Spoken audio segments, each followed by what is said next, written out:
Hi guys, this is Zach from Watches on You, and today we are again at the Vacheron Constantin Boutique on Madison Avenue in New York City, and today I'm going to be looking at the Vacheron Constantin Overseas with this beautiful silver dial. So right away on this piece I'm going to actually go over its case and bracelet. So the case on this watch is 41 millimeters, which I think is great for a sports watch. Definitely no complaints there. And the finishing is done absolutely spectacularly. You can see it almost has a Gerald Genta-esque design, and that's definitely, I'm sure, something that they tried to make it look like, just as this watch's main competitors are the Audemars Piguet Royal Oak and the Patek Philippe Nautilus. However, I actually believe that this watch does from a design and quality aspect, I actually like this over the Patek and the Audemars Piguet, as I think that it is possibly finished a little bit nicer, especially on the bracelet front. I think that the bracelet is a bit thicker, especially towards the clasp, so it feels nicer, it feels a little smoother. Pardon the plastic wrap on this piece, as it is brand new, but you can see the bracelet finishing up here, and it's absolutely spectacular. You can see the Maltese cross kind of motifs going throughout the bracelet, radiating away from the clasp.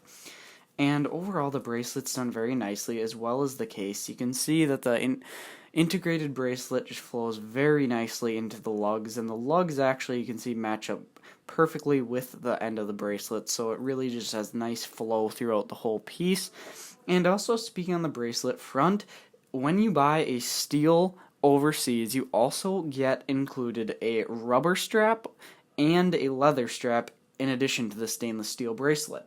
So that is definitely a great feature on this watch, and I don't know if AP or Patek Philippe do that. And so that is definitely a good thing that this watch does that the competition might not, just because a lot of times if on a expensive watch, I don't really know if you'd want to go with a metal bracelet just because you might be worried about scratching it or something. So that's why the rubber is nice to have, because you're going to be really not as worried about that, and it's more of kind of a daily wear kind of strap or bracelet. So again, though, the thickness of the case is 11 millimeters even. Sorry, not 11 meters. That'd be quite large. It's 11 millimeters. So the 11 millimeters is, I'd say, great for a sports watch. It's a little thinner than some, and there's really no problems there. And judging from the shape of the bracelet and the case, I feel like you actually wouldn't really have any trouble slipping this over the cuff of a shirt, as it is kind of rounded on the edges, so I think it would just probably flow pretty easily over the top. So definitely that's a good plus here, is this watch can easily be worn with a suit as well.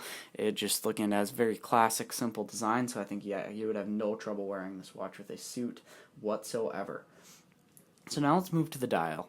So the dial on this piece is a beautiful silver sunray, and you can see that the indexes going around actually are a kind of black metal in order to contrast very nicely with that dial, so it is still very legible, especially with those hands being black as well. Now, one thing that is a little bit interesting on the silver dial Overseas is that the minute track actually on the other watches tends to be either a different shade or a different kind of finishing than the rest of the dial, when on the silver dial it is not. So for example, on the blue dial, the minute track is actually a blue sunray versus the rest of the dial just being a glossy blue dial. That's just one thing that I found a little bit interesting about the silver dial versus the other dials. And then on the black, it's actually a matte versus a glossy. So that's just one thing it's not really going to stop you from purchasing this watch. I don't think that ever should. It's just one interesting thing that I noticed about it. Now, you also do have a marked seconds or minute track on the chapter ring, and it's marked by 5s, so that's also a nice feature as well. And again, the legibility on this watch is absolutely fantastic. Definitely no problems there. In really any lighting conditions, you can really easily do a quick glance and see exactly what time it is. No issue with that at all. So the movement on this piece is the caliber 5100. Now, it's an automatic wind movement, and you can see it through the clear case back. Now, actually, I will demonstrate the quick change bracelet system so you guys can get a better look at the movement. So to change the bracelet on this watch, actually, there are two little tabs where you just pull back one and then pull up and out, and it just pops right off. It's very, very easy system, so you don't have to go anywhere to get it changed. No worries, you just pull it off. So now you can see the movement much better. So I'm just going to zoom in here. Oh, sorry about that. So the movement is absolutely fantastic. You can see, I mean, Vacheron's finishing is really second to none. They are a holy trinity brand, and you can definitely see why. I mean, the rotor with the beautiful kind of almost compass rose-esque design around the center, and then that Côte de Genève on the movement is absolutely stunning. You can see the Geneva seal right there. And yeah, really no problems on the finishing front overall in this whole piece. You're getting a Holy Trinity brand, and you're definitely going to get finishing to match. So now let's move to a wrist shot.